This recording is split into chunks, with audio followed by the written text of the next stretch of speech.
In Connecticut, there's a major showdown brewing. On one side, you have a 400-year-old tradition of towns calling their own shots. On the other, a brand new state law that wants to change the rules. It's a classic conflict, local control versus state authority. But what's really interesting is that the source material we're looking at today says there's a roadmap for how towns can push back. So let's break it down. To really get what's going on, you have to understand just how deep these roots go.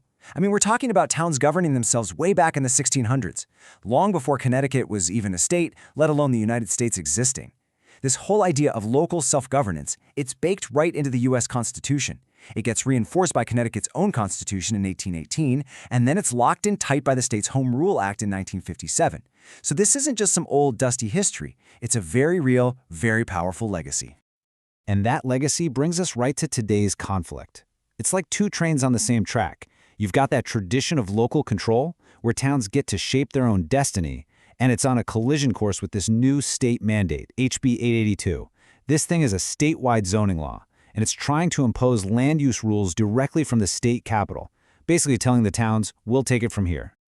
Okay, so let's dive into Section 1 and really unpack this challenge to local authority. Because this isn't just some minor disagreement over policy. The way the source material frames it, this is a direct shot at weakening local planning and totally changing the relationship between towns and the state.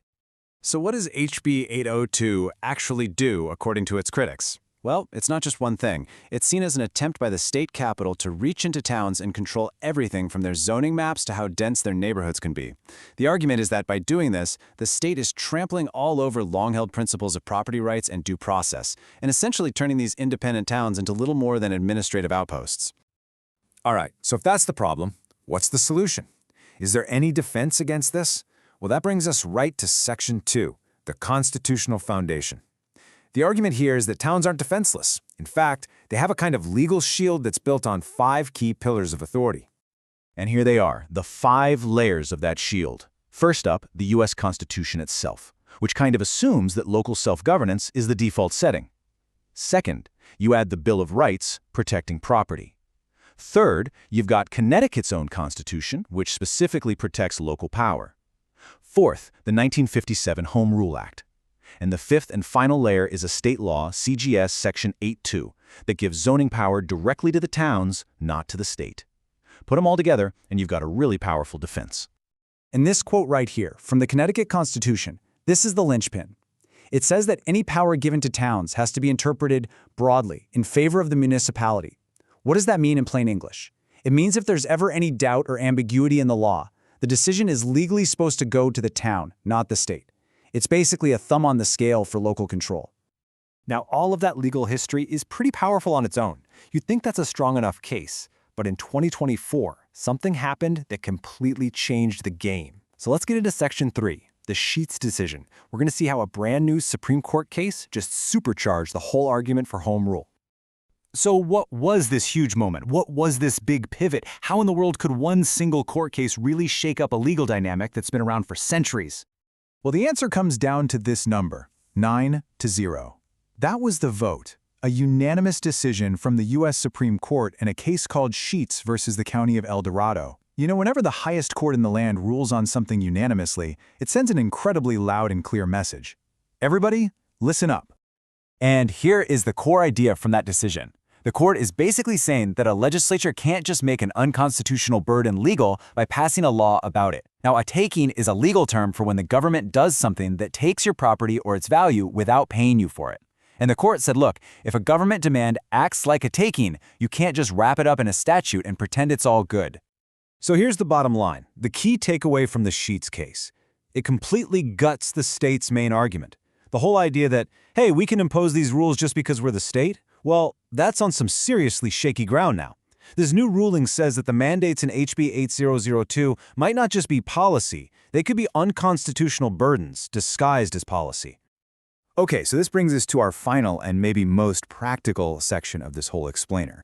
Section 4, a town's path forward.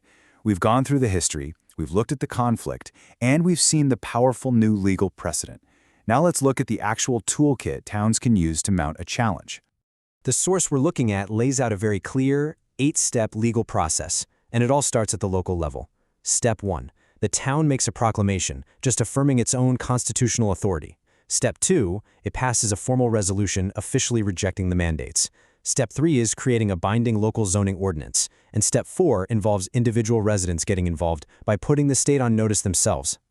From there, the process continues. Step 5 is all about creating a solid paper trail, documenting every single objection. Then the fight moves into the courtroom. Step 6 is to seek what's called a declaratory judgment, which is basically asking a court to rule that the law is unconstitutional. Step 7 is to ask for an injunction, to stop the state from enforcing the law while the case is being decided. And Step 8 even uses state environmental law as another angle to get involved. And here's a point that the source material emphasizes over and over. This is not about party politics. This entire legal toolkit isn't red or blue. It's built squarely on the U.S. Constitution, the state constitution, and established legal precedent. That makes it available to any town, regardless of politics, that chooses to use it.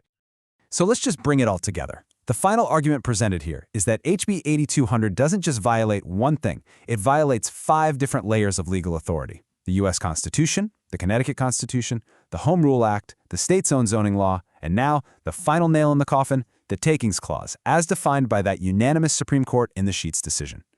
And this leaves us with one last, really big, thought-provoking question. Our system is all about checks and balances. So when one level of government is seen to be overstepping its authority, is it the job of the local level, the towns and the cities, to be the ones to push back? The material we've explored today certainly suggests that local action might just be the final safeguard for constitutional government in the state.